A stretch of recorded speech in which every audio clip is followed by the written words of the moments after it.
Long Island community rallies around Omer Neutra, missing Israeli soldier from Plainview, N.Y. Syosset, N.Y. A Long Island community is rallying around a young Israeli soldier born and raised in Planview.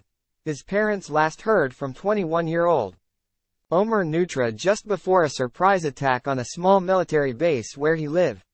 "Bring Omer home," reads the sign at his Syosset synagogue. Neutra is missing and feared abducted by Hamas terrorists in Israel. "We are really rallying around Omer, who grew up here, became bar mitzvah here in this congregation," Rabbi Joel Levenson of Midway Jewish Center said. Emotion poured forth from Levenson at the Midway Jewish Center, which was guarded by police as donations, too many to count, were dropped off.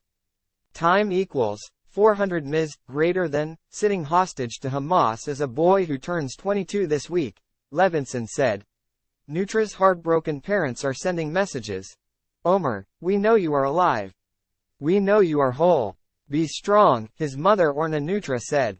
Time equals 400 ms. greater than, with a lot of passion. "He is a fun-loving person, and a huge sports fan, especially loving the Knicks," Omer's father Orna Neutra said.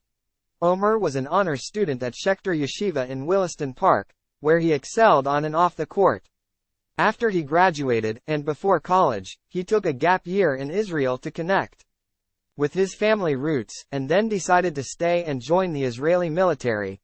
His entire community is rallying around him.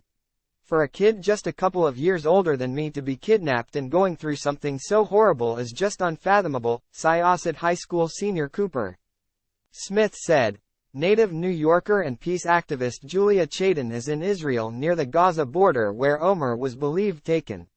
"These are religious fanatics who want to kill and terrorize, and I think our answer to them is no," Chadin said.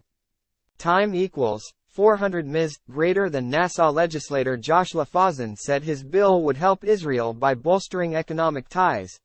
The first piece of legislation put forward that would concretely impact Israel and support their war effort, Levenson said. "It's a war with no end in sight." Time equals 400 ms. greater than, to the Hamas leaders. "We request that you treat Omer and all the hostages in a humanitarian way," Orna Neutra said.